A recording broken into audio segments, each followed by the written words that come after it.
Sejam bem-vindos ao Conselho Consultivo. Portugal vai ter de cumprir as metas definidas para o déficit de 5,5% este ano e de 4% em 2014. Apesar de inflexível, a Troika voltou a dar nota positiva ao ajustamento português. A 8ª e 9ª avaliações da Troika foram concluídas com sucesso, mas não há flexibilização. O Governo defendeu, como já fizera em abril deste ano, um objetivo mais adequado e dentro dos limites do Tratado Orçamental da União Europeia, 4,5%.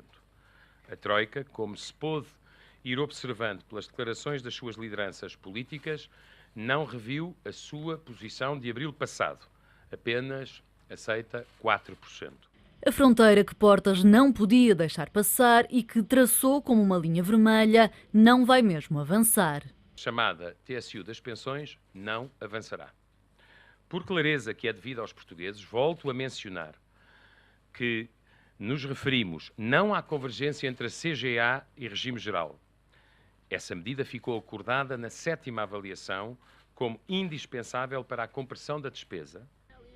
A convergência com cortes médios de 10% nas pensões junta-se à contribuição extraordinária de solidariedade, ou seja, os pensionistas vão sofrer 2 cortes no próximo ano. As restantes medidas extraordinárias, como a sobretaxa do IRS, também são para manter. Para atingir a meta de 4% do déficit, o Governo anunciou também a redução em mais 0,3% da despesa primária dos ministérios, a diminuição das rendas na energia, o corte de alguns benefícios fiscais e a concessão dos portos e jogos online. Pequenas e médias poupanças, nas palavras de Portas, mas que preservam a paz social. Em nenhuma circunstância, como creio que puderam ouvir, estamos perante novo pacote de austeridade, como hoje vi escrito em alguma comunicação social. O facto de se tratarem de pequenas e médias poupanças implica naturalmente um controlo rigoroso na sua execução. Uma execução que pode vir a ser dificultada por possíveis chumbos do Tribunal Constitucional. Não temos um plano de contingência, não há medidas de contingência. O Governo está persuadido de que estas são as medidas necessárias. A Ministra das Finanças garante ainda que a dívida pública é sustentável e vê como possível o regresso regular de Portugal aos mercados. Não consigo perceber muito bem em que contexto é que concluímos um 8º e 9º exames regulares com sucesso e poderíamos discutir um segundo programa. Não consigo ver a ligação entre as duas coisas. Concluímos até ao 9º exame com sucesso, faltam-nos 3 para concluir. Já disse que entendo que temos condições para regressar em breve ao mercado de obrigações. Não consigo sequer ver em que contexto é que o segundo resgate ou o segundo programa poderia aparecer.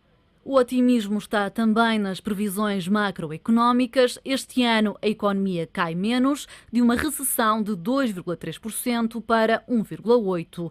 No próximo, o saldo já é positivo, com um crescimento de 0,8% contra os 0,6% previstos. Já o desemprego mantém-se elevado, mas baixa ligeiramente, de 18,5% para 17,7%. Medidas mais concretas ou mais austeridade só vão ser conhecidas na apresentação do Orçamento do Estado. O Estado vai perdoar juros a quem pagar dívidas fiscais até 20 de dezembro deste ano. A medida tem um impacto entre os 600 e os 700 milhões de euros e vai ajudar a cumprir o déficit deste ano. Os contribuintes que devem ao fisco ou à segurança social têm agora uma oportunidade de liquidar as dívidas com um novo regime.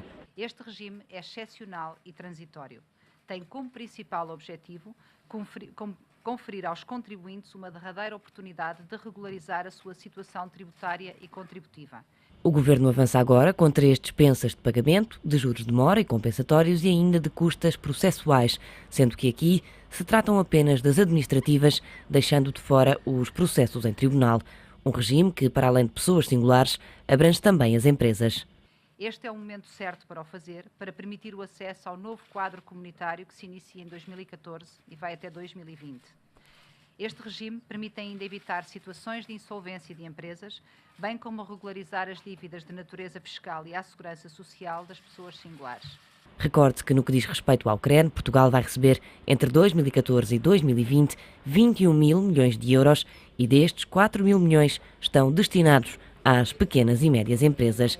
Mas se o regime é benéfico para os contribuintes, também o é para o Estado, que com esta receita extraordinária espera conseguir atingir o déficit acordado com a Troika para este ano de 5,5%. O novo regime tem um impacto de 0,4% do PIB, o que pode representar o encaixe na ordem dos 600 a 700 milhões de euros para o Estado.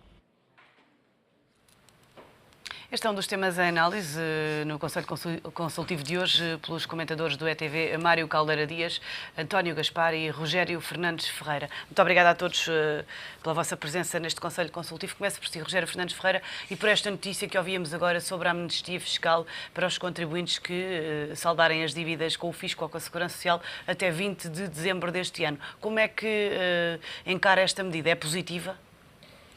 É positiva e é negativa. Vou explicar porquê.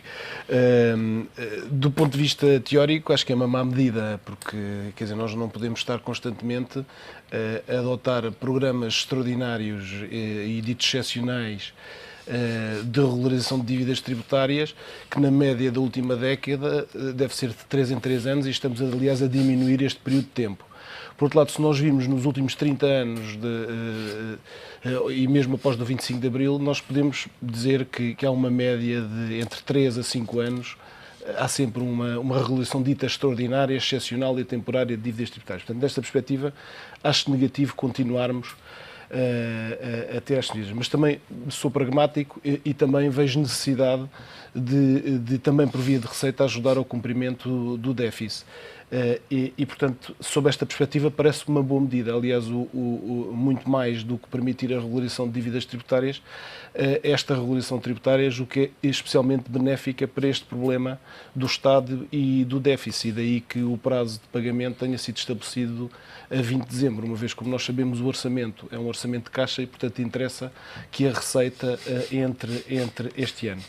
Ela parece-me positiva também sobre várias outras perspectivas, não apenas por razões de acesso aos fundos comunitários, porque de facto quem tem dívidas tributárias tem dificuldades e impossibilidade mesmo de acesso aos fundos comunitários, mas também quem possa pagar estas dívidas pode efetivamente não levar algumas empresas à insolvência, pode permitir apresentar situações tributárias regularizadas e, portanto, dar acesso a concursos públicos, permitir o acesso a benefícios fiscais e, portanto, acho que nesta conjuntura económica, acho que parece-me que é uma medida que não sendo de aplaudir, é uma medida que se pode efetivamente ter justificação. É uma medida que vai ajudar muitas empresas? Eu acho que é uma medida que vai ajudar muitas empresas e que vai ajudar o Estado, não é? E, portanto, no sentido de vai nos ajudar a cumprir os compromissos internacionais a que o governo português, em nosso nome, assumiu perante os nossos credores. E parece-lhe que as empresas vão fazer esse esforço e vão conseguir pagar até 20 de dezembro? Isso é uma incógnita, não é? Aqui pelos números que dizem, estima-se um valor entre 600 a 700. 600 a 700. O plano mais equivalente a este é um plano relativamente recente, de 2002, da Dr. Manuela Ferreira Leite, e gerou mais do que este valor. Portanto, estou-me a lembrar que gerou à volta de 900 ou 1.000 milhões. Portanto, não sei se peca por defeito nessa perspectiva, mas há um estoque de dívida executiva muito grande. Aliás, é um outro benefício, vai desanuviar os serviços de finanças e também as secções das execuções fiscais da Segurança Social, que se poderão, digamos, concentrar nos devedores que efetivamente não estão a pagar as suas dívidas tributárias. Portanto, acho que tem um pouco aqui estas duas vertentes. Aliás, já agora só um outro aspecto. Isto até é especialmente importante por outra razão. É que, infelizmente, nesta perspectiva, as dívidas tributárias praticamente deixaram de prescrever.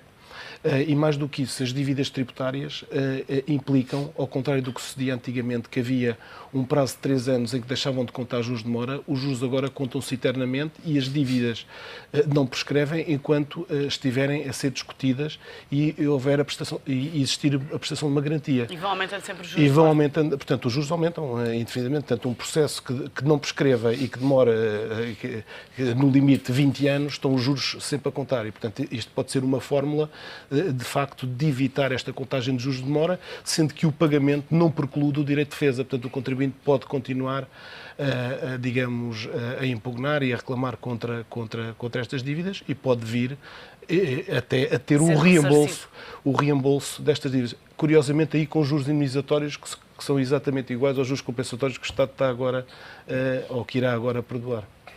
Mário Caldeira Dias, ontem tivemos as conclusões das 8ª e 9ª avaliações da Troika. A Troika deu nota positiva, vai ser libertada a nova tranche de 5.500 milhões de euros em novembro. Ainda assim, a Troika não cede na meta do déficit do próximo ano de 4%. Ainda assim, considera que são boas notícias para Portugal?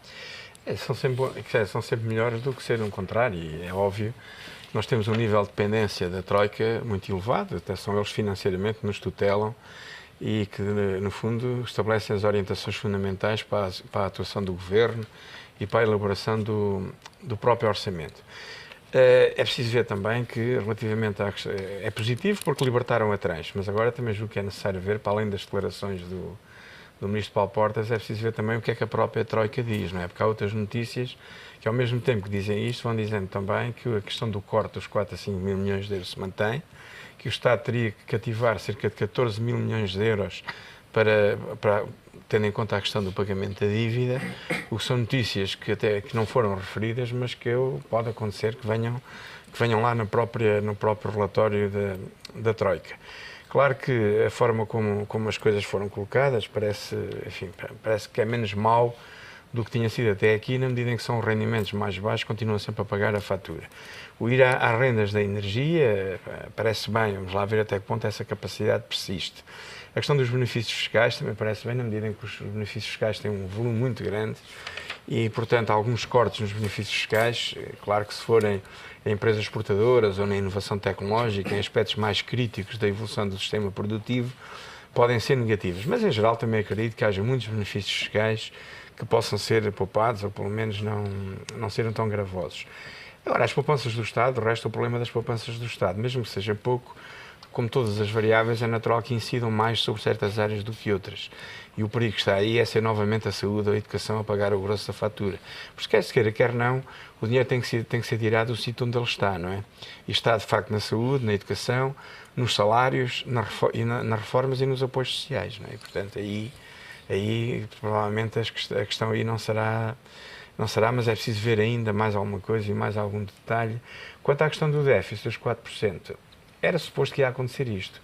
Porque pareceu-me, apesar do Ministro Paulo Portas ser uma pessoa muito experiente do ponto de vista político, sempre me pareceu errado a pressão para o limite dos 4%. Porque, havendo uma pressão externa, a Troika tinha que dizer que não. Porque esses 4% tinha que ser uma resultante da negociação, não uma posição de partida.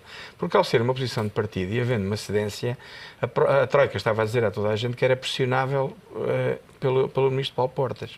Portanto, mesmo que haja uma certa benignidade na avaliação, se é aos 4%, se é aos 4,2% ou se é aos 4,3%, isso até pode acontecer, mas a posição de partida tem que ser esta. Porquê? Porque a posição do Ministro Paulo Portas obrigou a que assim fosse. Portanto, julgo que foi um erro de estratégia grave, mas de qualquer modo, nós esperamos, quer dizer, que as coisas corram tão bem quanto possível. Essa inflexibilidade do déficit ainda está para ver até que ponto é verdadeiramente inflexível ou não. Mas assim, aparentemente, as coisas podem não ter corrido tão mal como algumas pessoas diziam, e espero que seja essa a questão, não é? António Gaspar, Paulo Portas também dizia ontem que Portugal está mais perto, aliás, de ver o esforço reconhecido, concorda? Olá, Sandra. A porta é estreita e o caminho apertado. E é aí que Portugal se tem que balizar. Acho que há aqui algumas questões que não foram ainda focadas e que me parecem a mim muito importantes, particularmente importantes, que tem a ver, naturalmente, com a posição que o Tribunal Constitucional irá ter sobre alguns temas. Por exemplo, nós sabemos que o ano passado, quer a contribuição solidária, quer o imposto dos 3,5%, quer a contribuição solidária, foram aprovados de uma forma excepcional. Eu não sei se o Tribunal Constitucional, este ano, à luz das últimas decisões, vai apoiar outra vez e não vai vetar essa medida. Mas nós não sabemos o que é que se vai passar com o que é que o Tribunal Constitucional vai também dizer, se vai vetar ou não. Aquela medida está consagrada no Orçamento de Estado para 2014, que vale 500 milhões de euros, mais ou menos, que é a aproximação do sistema das pensões, da aposentação, ao Serviço Nacional de Pensões. Se essas duas medidas, essas três, aliás, da contribuição solidária dos 3,5% e da aproximação da Caixa Nacional de Aposentações à Caixa Nacional de Aposentações for vetada, isso representa 1.000 milhões de euros. Portanto, mais, não sabemos o que é que se vai passar com o IRS, não sabemos o que é que se vai passar com o IVA. Quer dizer, há um conjunto de dúvidas. Já sabemos que sobre a taxa de 3,5%... Já leia outra coisa. Sabemos que a taxa chamada TSU sobre os reformados parece que não vai avante. É uma boa notícia essa? Sim, é uma boa notícia, porque, quer dizer, a partir dos 420 ou 450 euros, os reformados teriam que ser sobrecarregados com uma nova taxa, é sempre uma boa notícia, quer dizer, porque nós temos muitos reformados, milhares de reformados, que sobrevivem com a ajuda de familiares e que isso seria, digamos, mais uma machadada... Há muitos que ajudam familiares.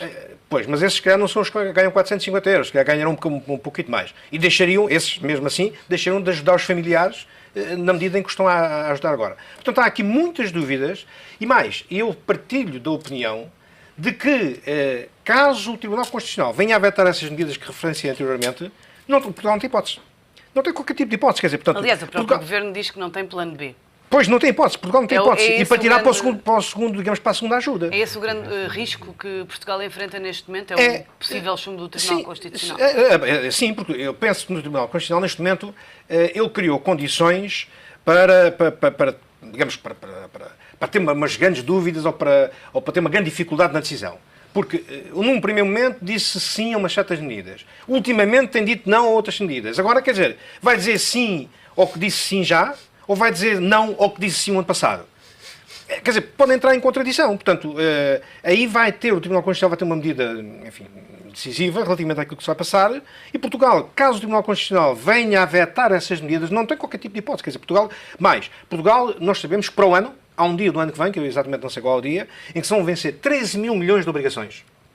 É verdade que há, digamos, um depósito de 20 mil milhões já de reserva para, caso Portugal não consiga aceder aos mercados em termos de taxas que sejam adequadas para financiar esses 13 mil milhões que se vão amortizar na totalidade num dia do ano que vem, recorrer a esses 20 mil milhões. Mas, quer dizer, estão lá para esta contingência, não para as dívidas que foram contraídas ultimamente relativamente aos 78 mil milhões que não acabámos de receber, mas que ainda vamos acabar de receber. Esse possível chumbo do Tribunal Constitucional pode deixar o Governo sem condições para governar? Absolutamente. Quer dizer, se o Tribunal Constitucional... Porque, repare, mesmo as poupanças que vão ser geradas de Ministério em Ministério, portanto, os cortes que vão ser feitos nos Ministérios, não serão suficientes per si para fazer face àquilo que são as necessidades do Orçamento de Estado para o ano que vem. Portanto, o Orçamento de Estado para o ano que vem está a contar com essas poupanças que vão ser feitas nos Ministérios, mais essas medidas que esperam ver aprovadas pelo Tribunal Constitucional, portanto, que é a continuação, que ontem disse a Ministra das Finanças, dos 3,5%, a contribuição solidária no IRS, depois também corte nas pensões. A questão, exatamente, portanto, tudo isso, e mais, e a convergência da Caixa Nacional de Aposentações para a Caixa Nacional de Pensões. Portanto, se isso não for aprovado, onde é que o Estado vai buscar dinheiro? Impostos não é possível, quer dizer, portanto, a carga fiscal já de tal maneira fortíssima sobre os cidadãos, sobre as empresas, que não é possível por aí. Portanto, eu não sei, e o Governo também não sabe, porque, como disse ontem a Ministra das Finanças, não há segundo plano, provavelmente a única hipótese que há aqui é de recorrer a um novo resgate. Eu gostava só de dar uma nota para o seguinte. Estes esforços todos nós que andamos a fazer, eu tenho dito já aqui várias vezes, que eu acho que a postura do Governo perante a Troika tem sido de subserviência. Nós sabemos que eles nos impõem um conjunto de regras porque eles nos emprestaram dinheiro, é verdade. Mas nos bancos, eu recordo o que se passa, e pode fazer um paralelismo aqui muito bem feito, entre aquilo que se passa nos bancos com os seus devedores e o que se passa nós, Estado, nós, Portugal, com os nossos credores. Portanto, o que é que acontece com os bancos? Os bancos, quando chegam à conclusão que um devedor não consegue pagar de acordo com o que foi contratualizado, mas consegue pagar, sei lá, faz um contrato a 5 anos, eu não consigo pagar a 5 anos, consigo pagar a 10. Então, o banco faz um contrato para 10 porque o banco quer o quê? Quer que o serviço da dívida seja retornado, não é? Portanto, a amortização de juros mais capital. Portanto, esticam o prazo. É evidente que o cliente vai pagar mais. Vai pagar mais juros. Vai pagar mais juros, mas quer dizer, mas o cliente fica muito mais desafogado. Ou seja, ele não pode pagar 100, mas pode pagar 50. Ao pagar 50, fica muito mais desafogado, fica com uma qualidade de vida completamente diferente, se bem que vai pagar durante mais tempo. Portanto, eu acho que aqui, no caso de Portugal, podiam fazer exatamente a mesma coisa. Podiam propor esse tipo de acordo aos credores. Não, nós não conseguimos pagar, mas queremos pagar. Agora, não podemos pagar em 10 anos, estamos a pagar em 20. Quer dizer, isso não vem, acho eu que isso não é de mau pagador. Quer dizer, de mau pagador é dizer, não quero, não pago, faço o que se faz na Grécia, um haircut, vamos cortar, os credores ficam a perder. Não, aqui não ficavam a perder, quer dizer, aqui ficavam, era digamos, o prazo da contratualização ser um pouco mais dilatado e o retorno do financiamento que fizeram ao Estado português, em vez de serem 4, 5 ou 6 anos, eram 7, 10, 11, 15 ou 20 anos. Rogério, concorda com o António Gaspar? Relativamente à questão do Tribunal Constitucional, só dizer o seguinte: a mim, enquanto jurista, faz-me um bocadinho confusão confundir um órgão político com um órgão jurisdicional. Portanto, o Tribunal Constitucional, como qualquer tribunal, declara o direito e, portanto, tem que declarar o direito que existe, não pode decidir contra a lei. Portanto, podemos dizer é que a Constituição, porventura, não está adaptada à atual realidade económico-financeira. Isso é um problema. Mas enquanto não houver uma revisão, digamos, cabe ao Tribunal Constitucional, de acordo com a interpretação que faz da Constituição, interpretá-la. E interpretá-la é fixar o seu exato sentido e o seu exato alcance, não podendo decidir, obviamente, contra a lei expressa. Portanto, nós estamos perante um tribunal, não estamos perante um órgão de outra natureza, nomeadamente um órgão político com uma margem de opção pela decisão A ou pela decisão B. Portanto, isto é um ponto de partida que, digamos, sob pena de desconjuntarmos todo um equilíbrio, todo um equilíbrio institucional que temos que aceitar como é. Portanto, tem que haver planos B para o caso do Tribunal Constitucional tomar este tipo de decisões. Parece-lhe que, de facto, o Governo não tem alternativas ou não tem alternativas que possam ser acomodadas durante o programa de ajustamento? O Governo tem que ter alternativas, porque compete ao Governo governar, portanto o Governo tem que arranjar alternativas. Mas o Governo diz que não tem? Não tem, mas tem que arranjar. Há alternativas do lado da despesa e há com certeza alternativas também do lado da receita. Umas melhores, outras piores, umas mais aceitáveis, outros menos aceitáveis, mas tem que arranjar outras alternativas, que é a Constituição que temos e cabe ao Tribunal Constitucional declarar o direito que temos, portanto, interpretar a Constituição. Sobre a questão Aliás, a Constituição dá alguma margem de manobra até em situações de emergência nacional e julgo que o Tribunal Constitucional tem, obviamente, a capacidade de interpretar também em função... E estas situações não são de emergência nacional?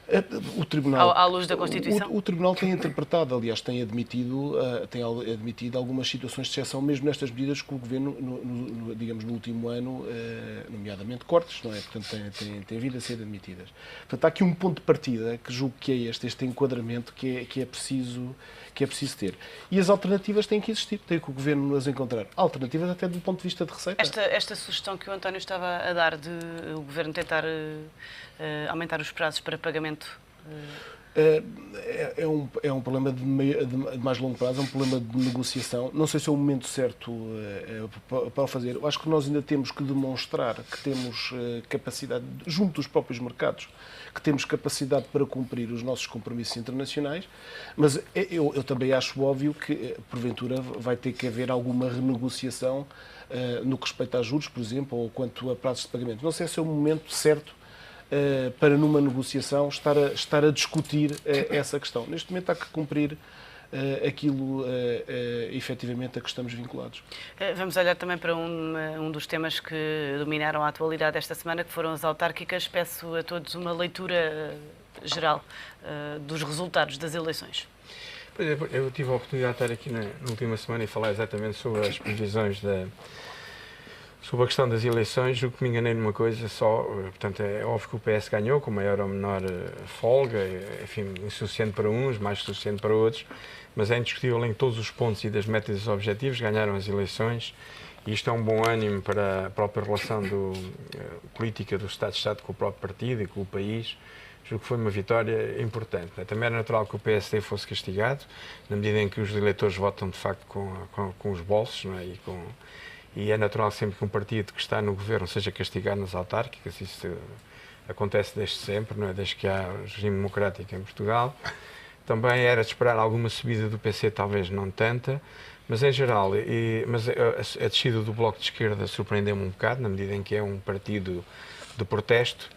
De qualquer modo, gostaria só de deixar aqui uma notazinha também, que é uma coisa menor, mas julgo que vale a pena ser referido, foi a quantidade de responsáveis políticos que vieram dizer que o povo português tinha portado muito bem, que tinha mostrado grande civismo e que tinha mostrado grande não sei quanto. Portanto, é preciso ver que já passou de moda há muito tempo esse tipo de observações, não é? Quer dizer, provavelmente em Portugal o problema não está na maturidade dos eleitores, mas está na maturidade e na forma como os políticos gerem a sua própria vida. Tanto mais que a maturidade do povo português revelou-se em duas coisas fundamentais. Foi o que se passou na Madeira, mas sobretudo o que se passou no Porto. Quer dizer, o votar contra um candidato até aqui imbatível, despesista, que sempre deu provas de gastar o dinheiro sem travões muito nítidos. E quando as pessoas votam uma pessoa com uma postura, enfim, bastante diferenciada desta, quer dizer, é aí que a maturidade se revela, mas ela, pelos vistos, está muito para além da maturidade dos próprios políticos. António Gaspar, peço-lhe que seja muito breve. Sim, muito rapidamente, eu gostava só de dar aqui uma nota, porque ninguém fala das pequenas autarquias, falam só das grandes autarquias. Houve uma pequena autarquia que desde sempre, desde 25 de Abril, teve uma força política, digamos, à frente da Câmara e que agora, passado 38 anos, 39 anos, sobre o 25 de Abril, alterou essa força política, que foi a Câmara Municipal de Vendas Novas. Bom, relativamente às autarquias, digamos, às autárquicas... Tem que ser mesmo breve. Sim, não nos podemos esquecer que entre aqueles que não votaram à abstenção, os votos nulos, os votos brancos, foram mais de 50 e tal % dos portugueses. Portanto, eu acho que é muito importante essa mensagem que foi passada agora, digamos, nas eleições autárquicas, para a atenção dos políticos portugueses, para que invertam, de facto, digamos, o seu estatuto, portanto, perante os portugueses, que invertam, de facto, a forma como pensam a política, para cativar mais portugueses, para que os portugueses acreditem na classe política, para que os portugueses voltem outra vez a votar de forma maciça, como votaram aqui há uns anos. Rogério, 30 segundos. Então, em 30 segundos, eu realçava o afastamento dos eleitores da política. Acho que foi, para mim, o que resulta destas eleições. Por duas razões. Em primeiro lugar, porque houve uma maior abstenção. Em segundo lugar, porque ainda não se deu, quer dizer, os eleitores não deram ao PS a possibilidade de ser alternativa também a este governo. Portanto, neste momento o que se sente, não sei se foi da chuva, mas de facto É o o que se sentiu, descontentamento. algum descontentamento e algum afastamento dos eleitores da política, o que de facto é pena. Muito obrigada a todos pela vossa presença e análise no Conselho Consultivo, que está de regresso na próxima segunda-feira.